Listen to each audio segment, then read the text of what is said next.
അത് നമ്മൾ കാണണം, കേരളം കാണണം. അയാളെ മാലോവര് ഉത്ബോധിപ്പിക്കുന്നത് കേരളം കേൾക്കണം. അതാണ് നമ്മുടെ വിധി. സെക്രട്ടേറിയറ്റിന്റെ മതിൽ കടന്നൊരു റോഡും കടന്നാൽ കന്റോൺമെന്റ് സ്റ്റേഷനാ.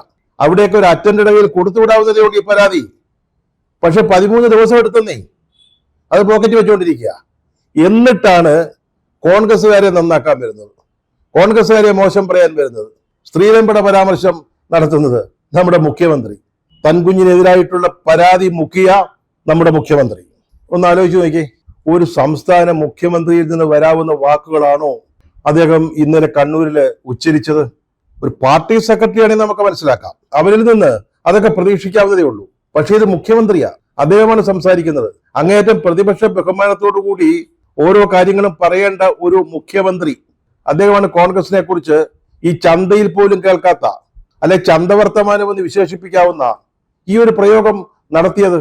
പക്ഷേ എന്ത് ചെയ്യാം, ആളുകൾ പഠിച്ചതല്ലേ പാടൂ. കാരസ്കരത്തിൻ ഗുരു പാലിലിട്ടാൽ കാലാന്തരെ കയ്പ് ശമിപ്പതുണ്ടോ എന്നാണ് കവിവചനം.